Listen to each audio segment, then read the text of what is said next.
Hello, my name is Gonzalo Rodriguez-Pereyra, and as some of you know, or may know, I am a fellow and tutor in philosophy at Oriel. I am very pleased to be here today giving this presentation to you. What I am going to do today is to present and explain a paradox. I am not going to discuss or argue for my preferred solution to the paradox. That will take me far too long, so I will leave that for a different occasion. So all I am going to do today is to, as I said, present and explain a paradox, and also suggest what might be the role of metaphysics vis-a-vis this paradox and paradoxes of a similar kind. So what is a paradox? Well, paradox is a word that derives from ancient Greek, and etymologically it means against received opinion or against common opinion. And this is basically what philosophers nowadays mean by the word paradox. More precisely, they mean what you have there in the slide, namely the derivation of a contradiction through valid reasoning from plausible premises. So we have plausible premises, that means premises or ideas that we have good reason to believe in. We apply logic and valid reasoning to them, and what we obtain as a result is a contradiction. But contradictions are not true, they cannot be true. So there is a problem there. Assuming that the reasoning is valid and logical, then the problem must lie in one or more of the premises. The paradox I am going to present has to do with the possibility of things losing parts. And what the paradox shows is that what we might call our conceptual scheme, that is the set of everyday concepts and beliefs that refer to the possibility of things having and losing parts, is incoherent, because that set of concepts and beliefs having to do with things having and losing parts involves a contradiction. What the paradox does is to uncover this contradiction. And given the contradictions cannot be true, what the paradox purportedly shows is that our conceptual scheme, the set of our ordinary beliefs about things having and losing parts, is incoherent. And as I am going to suggest later on, one of the roles of metaphysics is to try to revise and restore consistency to our conceptual scheme, to the set of our beliefs and concepts. In this case, our beliefs and concepts about things having and losing parts. So before I get us into the paradox itself, I need to talk a little bit about what I am going to mean by identity in this talk, because identity is a central concept in the paradox I am going to discuss soon. Now, often in everyday life, we say things like, he has an identical twin, or maybe speaking about a painting, we say things like, this copy is identical to the original. When we say such things, we are using what philosophers call qualitative identity. That's the concept we are using. By qualitative identity, we mean that things are qualitatively identical when they have exactly the same qualities or exactly the same properties, or alternatively, when they are exactly similar. And twins are exactly similar, or they have exactly the same qualities, or a perfect copy is exactly similar to the original, and therefore has the same qualities and properties as the original. Now, that idea of being exactly similar or having the same qualities and properties is not what I will have in mind when I discuss identity in this talk. As I said, philosophers call that concept of identity qualitative identity. The concept of identity I am going to be using is what philosophers call numerical identity. And in this sense, in the numerical sense of identity, a thing is always identical to itself and only identical to itself. A thing is identical to itself and only identical to itself.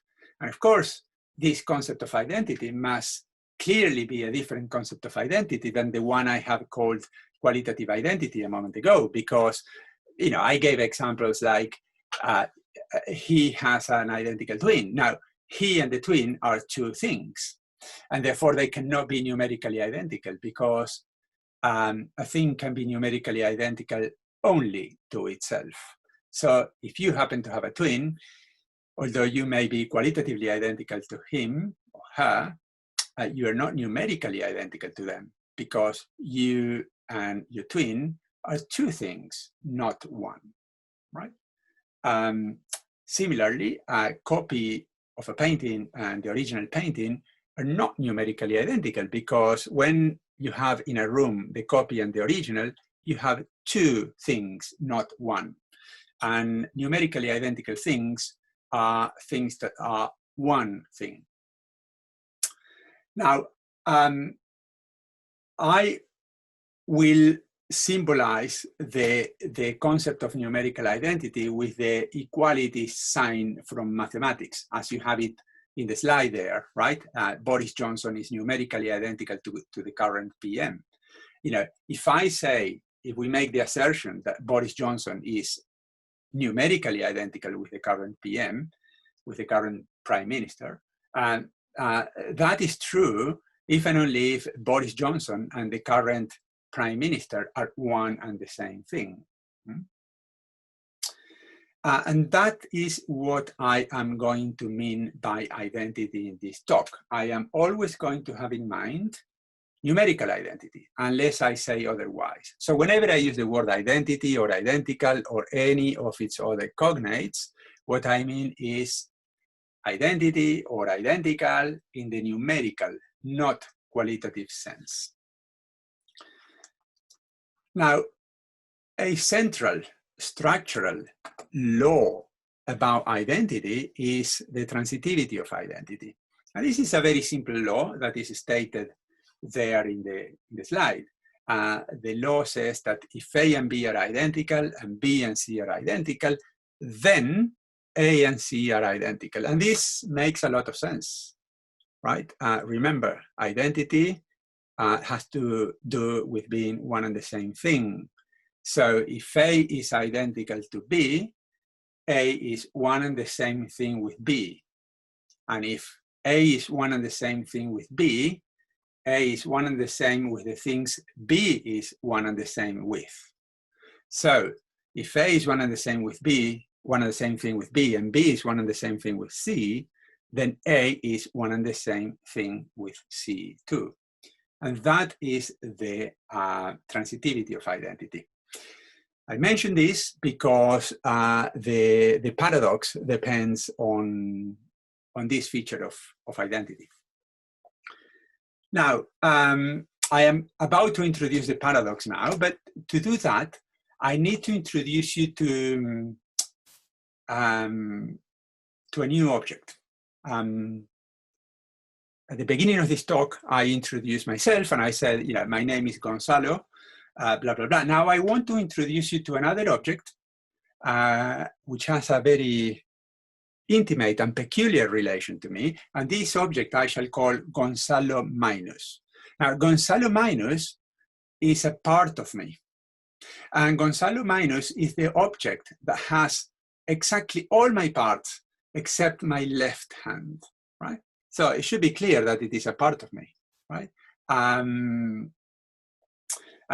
My left hand is, of course, a part of me, but my left hand is not a part of Gonzalo-minus, because Gonzalo-minus is exactly the same I am, except for not having my left hand, right? So this hand, my right hand, is a part of me, but it is also part of Gonzalo-minus. And this head, and the nose in it, and the eyes in it, and so on, are a part of me, but they are also a part of Gonzalo-minus. And so is my torso, and so are my legs. My torso is the torso of Gonzalo-minus, and my legs are the legs of Gonzalo-minus. But this hand, my left hand, is a part of me, but not a part of Gonzalo-minus. Now, it is clear that Gonzalo-minus is a part of me, or at least this is something that we ordinarily will maintain. You know, Gonzalo-minus, for instance, is, Gonzalo-minus occupies a region of space that is part of the region of space Gonzalo occupies. So that suggests that Gonzalo-minus is a part of me.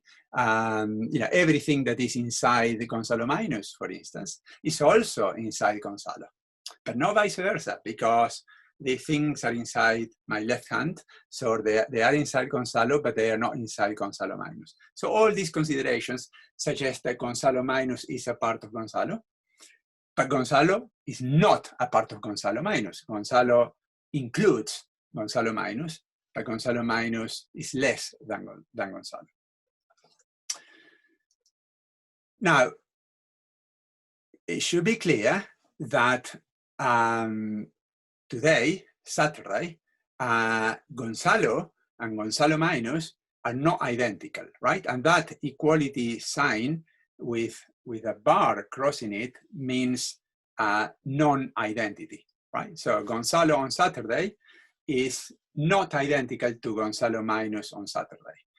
Why not? Well, it should be clear. I mean, we cannot be one and the same thing, because I have a left hand and Gonzalo-minus doesn't have a left hand. But no single thing can both have and lack a hand. So Gonzalo and Gonzalo-minus today cannot be one and the same thing, right? And if they cannot be one and the same thing, given the way I defined identity, namely numerical identity, Gonzalo and Gonzalo-minus today are not identical. So we should be prepared to affirm the sentence number 1 in the slide. And I guess everyone will be happy asserting or endorsing number 1 in the slide. Now, suppose that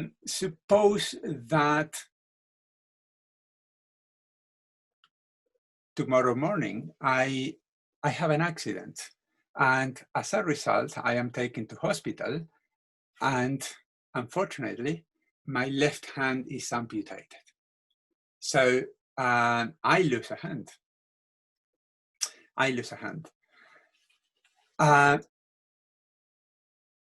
Am I tomorrow the same person as I am today?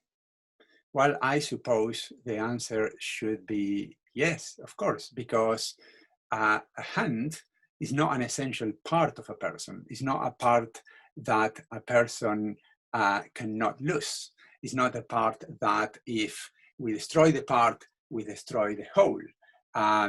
So people can survive losing their hands and other things too, but certainly hands, they can survive losing them. So in this sense, hands are not essential parts of people.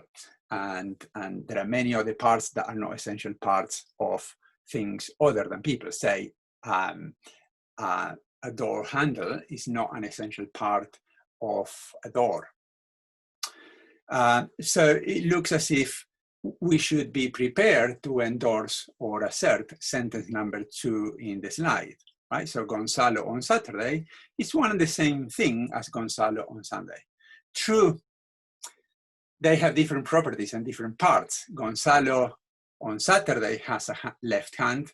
Gonzalo on Sunday doesn't have a left hand. But that's not what we're talking about. We're talking about numerical identity. Am I one and the same? Am I on Sunday one and the same thing with the thing that had a hand on Saturday? I think we should say yes, because losing a hand shouldn't make me go out of existence, shouldn't destroy me.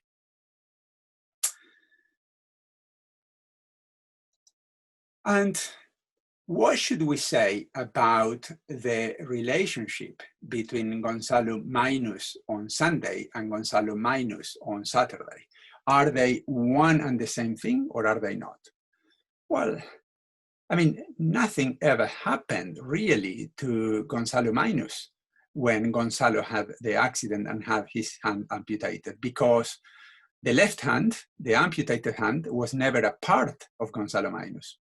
So the only change that Gonzalo-minus has suffered is a purely extrinsic change. It has to do with the fact that something that was next to it and in contact with it has now been removed, and it is not in contact with it anymore, right? So the left hand used to be in contact with Gonzalo-minus on Saturday, and on Sunday has been removed, and it is not in contact with Gonzalo-minus anymore. But that doesn't seem to affect Gonzalo-minus intrinsically at all. We haven't even touched Gonzalo-minus. So, we might assume that the surgeon in the hospital operates in such a way that he doesn't even touch Gonzalo-minus.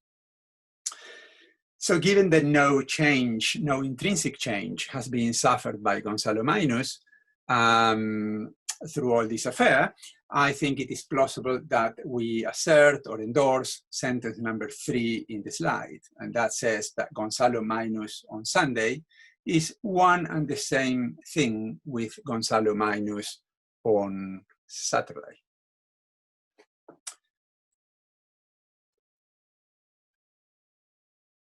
Now, what is the relationship between Gonzalo on Sunday and Gonzalo-minus on Sunday?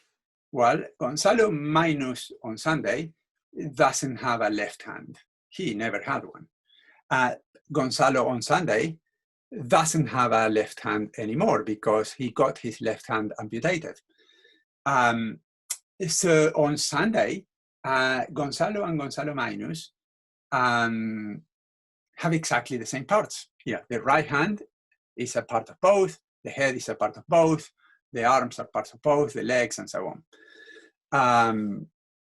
They have exactly the same shape, they have exactly the same weight, they have exactly the same color, they have exactly the same parts, they occupy the same space at the same time.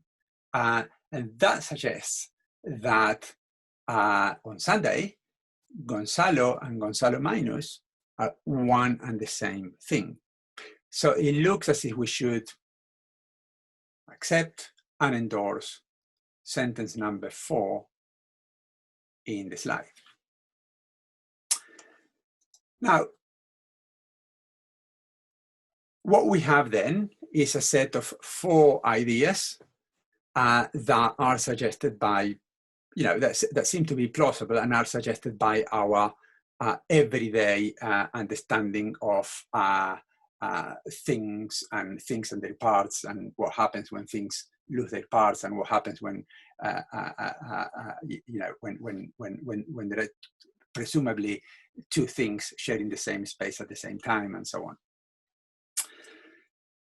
Let us now bring in the transitivity of identity to those 4 propositions.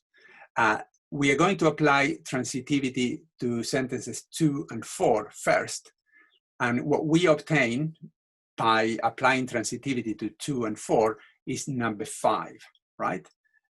So number 2 says that Gonzalo on Saturday is identical to Gonzalo on Sunday. Number 4 says that Gonzalo on Sunday is identical to Gonzalo-minus on Sunday. And by transitivity of identity, we obtain number 5, namely Gonzalo on Saturday is identical to Gonzalo-minus on Sunday, right?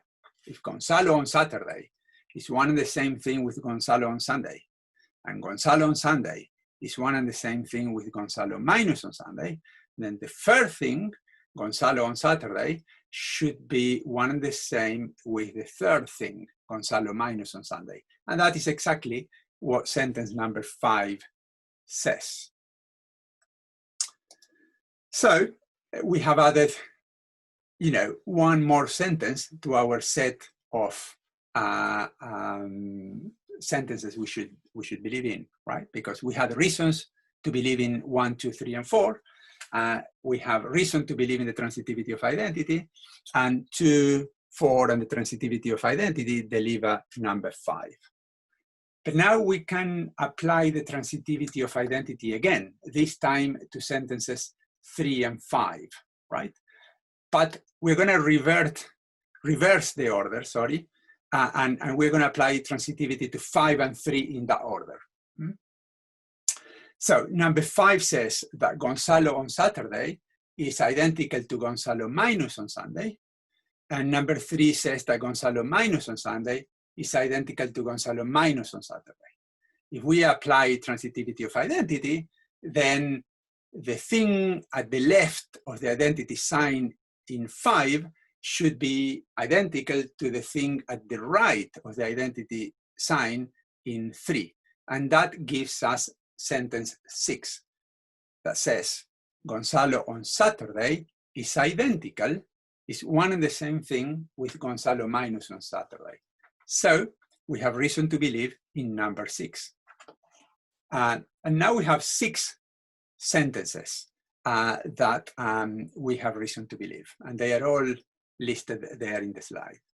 But as you may have noticed, we are in the presence of a contradiction because 1 and 6 are contradictory sentences. 1 affirms what 6 denies, and 6 affirms what 1 denies. 1 says that Gonzalo on Saturday is not identical to Gonzalo-minus on Saturday, and 6 says exactly the opposite. It says that Gonzalo on Saturday is identical to Gonzalo-minus on Saturday. Now, the premises 1, 2, 3, and 4 seem to be plausible premises. We gave reasons for believing in them. And we applied valid reasoning to those premises because all we did was to apply the law of transitivity of identity. And what we obtained as a result of that application was a contradiction. So we have a paradox. And as I said, this suggests or shows that our conceptual schema having to do with things having and losing parts is incoherent. Our set of ordinary everyday beliefs having to do with things having and losing parts is incoherent. So what do we do? Well, what we need to do to avoid the paradox, to restore consistency, is obviously to reject either one of the premises or reject any assumption that we may have made in our reasoning. Right? Now, the only assumption we made in our reasoning was the transitivity of identity. So someone might suggest, well, reject the transitivity of identity. Now, I think this is not a good idea. I think there are very good reasons to believe that identity is transitive. And indeed, I think those reasons are so good that it actually seems to me that rejecting the transitivity of identity wouldn't even be intelligible. It seems to me that if identity is not transitive, then I don't know what identity is anymore. The transitivity of identity seems to me to be a constitutive part of the concept of identity. As I say in the slide, if we reject the transitivity of identity, then I've lost my grip on what identity is. I really don't know what we're talking about. So I do think that this is not the way to go. And if we're not going to touch the transitivity of identity, then given that that was the only assumption we made in our reasoning, there seems to be only one other option open, namely to reject one of the 4 premises, 1, 2, 3, and 4. So should we reject number 1? Remember, number 1 says that Gonzalo on Saturday is not one and the same thing with Gonzalo-minus on Saturday. Now, I think there are very good reasons for maintaining number one, namely that, you know, Gonzalo has a part that is not a part of Gonzalo-minus. So if we were to reject number one, then we will be saying that Gonzalo on Saturday and Gonzalo-minus on Saturday are one and the same. But then we will be saying that a single thing both has and lacks a part, in this case, a left hand. You know, saying that a single thing both has and lacks a part is a contradiction in itself. So remember, we're trying to solve a paradox, which consists in the derivation of a contradiction. So solving the paradox means restoring consistency, getting rid of the contradiction. This then doesn't look like a great idea, because we will be getting rid of a contradiction, but we will be introducing a new one. So I think we should keep number one untouched.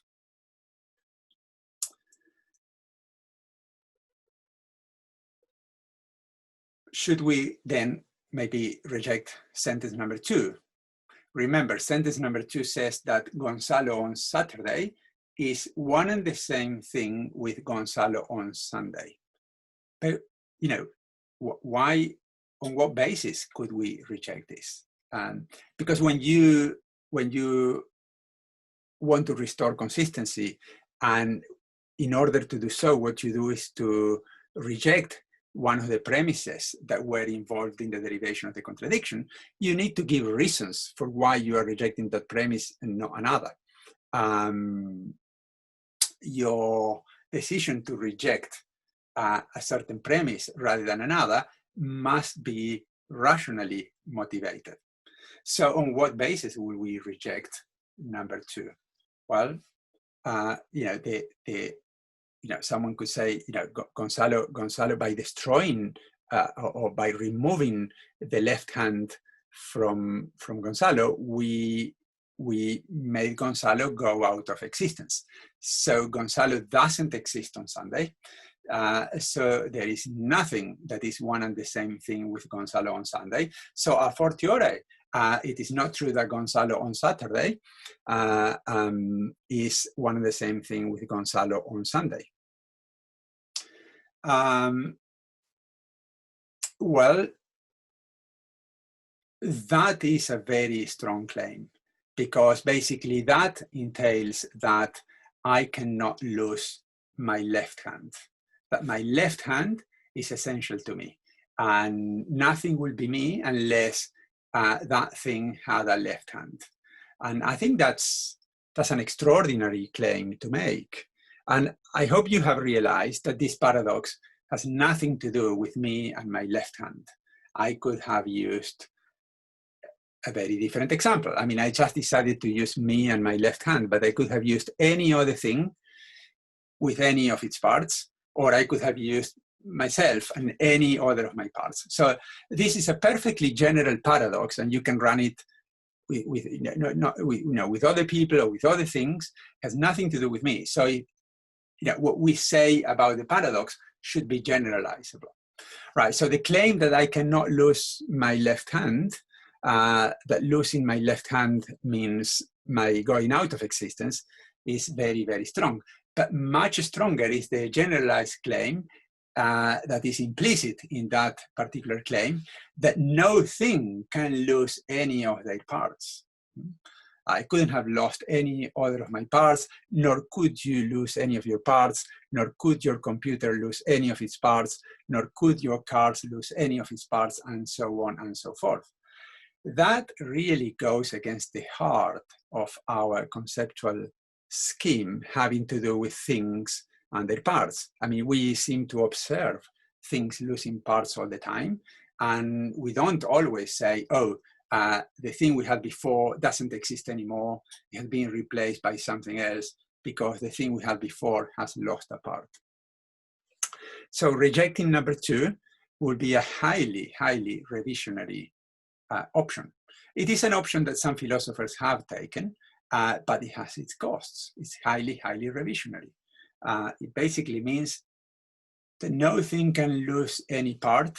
And so given the facts of biology that suggest that we are losing atoms every second, that means that no single person, that will mean that no single person will persist for more than a second or for more than a moment. That's absurd. Surely we, although although some of us don't last for very long,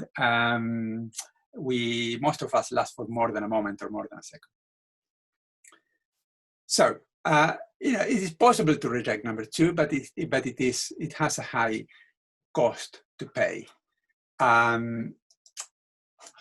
How about rejecting number 3? Number 3 says that Gonzalo-minus on Sunday is one and the same thing with Gonzalo-minus on Saturday. Well, again, if we're going to reject number 3, we must give a reason why rejecting it.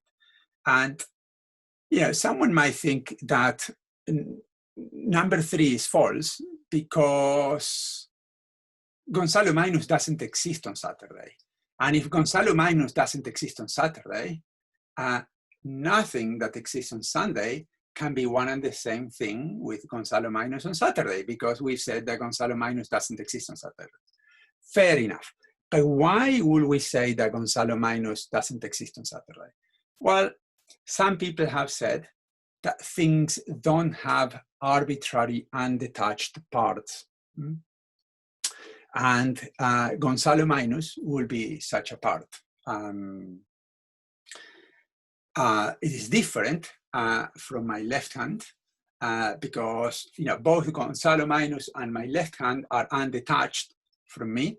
They're both attached to me. But the difference is that my left hand is a functional part of me, whilst Gonzalo-minus is not a functional part of me, it's an arbitrary part. And they say that arbitrary undetached parts do not exist. Things don't have arbitrary undetached parts. So that means that although I have a left hand, I don't have a part which is the rest of my body except that left hand.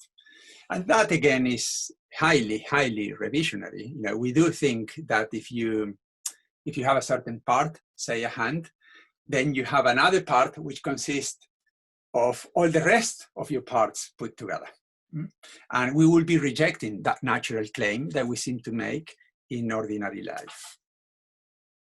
Also note that rejecting the existence of Gonzalo-minus will imply that not every part of a region of space occupied by me is occupied by a part of me, right? I occupy this whole region of space right now. But if Gonzalo-minus, and a part of that region of space is this region of space, right? But if Gonzalo-minus doesn't exist, there is no part of me occupying a part of the whole region of space that I occupy. And that again goes against our ordinary, everyday, natural ideas. We tend to think that if an object occupies a certain space, a certain region of space, then every part of that region of space must be occupied by a part of that object. But that is something that we will have to deny if we decide to reject number 3.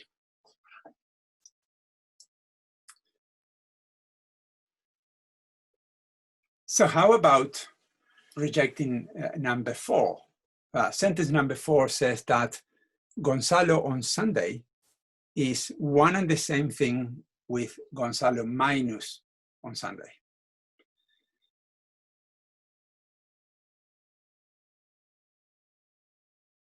Well, we need to think on what basis we should reject number 4. One reason we might want to reject number 4 is to say that Gonzalo-minus doesn't exist on Sunday. But this, why would we say this? We could say, well, Gonzalo-minus doesn't exist on Sunday because we removed the left hand of Gonzalo from Gonzalo. But that, that seems to make no sense, because that will mean that we can make something go out of existence. Sorry, there is a typo in the slide. It says go out of existence. It should say go out of existence. That will mean that we can make something go out of existence by affecting something external to it, right? It will be like saying that you can make, by removing a door handle from a door, you can make the rest of the door go out of existence. And that is absurd. Surely you can remove the door handle and you will keep the other thing in existence. There is another way in which we can say that, in which we can reject number 4, right? Number 4, as I said, says that Gonzalo on Sunday is one and the same thing as Gonzalo-minus on Sunday. And we might reject this even if we want to believe that Gonzalo-minus still exists on Sunday, right? So we might want to reject number 4 even if we believe that both Gonzalo and Gonzalo-minus exist on Sunday. We could say, look, I mean, there can be 2 things existing in exactly the same place and having exactly the same parts at the same time. And that is what happens with Gonzalo on Sunday and Gonzalo-minus on Sunday. They have exactly the same parts and occupy exactly the same space at the same time. Nevertheless, they are not one and the same thing. Now, this again is a bullet to bite, because if we do say that, what reason will there be for us not to say that here, right now, in this whole region of space that I occupy, there isn't just one thing, namely Gonzalo, but there are 2 things, or 20 things, or 1 million things, all of them sharing the same parts Gonzalo has, all of them having exactly the same parts Gonzalo has, and occupying the same region of space Gonzalo occupies at this very time, right? And that is surely an extreme conclusion. But how are we going to avoid accepting that extreme conclusion if we decide to reject number 4 by saying that although both Gonzalo and Gonzalo-minus exist on Sunday, and they occupy the same region of space at the same time, and they have exactly the same parts, they are nevertheless not one and the same thing, but 2 things. So what I have said is, or what I have tried to show is that our conceptual scheme, at least the part of it that has to do with things having parts and things losing parts, is incoherent. And but the point I want to suggest now is that one of the roles of metaphysics, not the only one, but one way in which metaphysics can play an interesting role in our conceptual lives, is that the role of metaphysics, or one of the roles of metaphysics, is to revise our beliefs. In this case, our beliefs about parts and how things lose their parts and whether they can lose their parts, and decide which ones of those beliefs we have more reason to conserve and which ones we have more reason to reject. So one of the things metaphysicians do is to, run these paradoxes, identify all the premises that are necessary to produce the paradox, and then discuss all of them and compare the costs of rejecting each one of those premises, each one of those beliefs, and by a sort of cost-benefit comparison, the metaphysician reaches the conclusion, oh, this is the premise or the belief we should reject. And we are thereby restoring consistency to our conceptual scheme. Now, as I said, I'm not going to say or disclose which one is my favorite thing to reject or how to solve this paradox, because that's the topic for another occasion.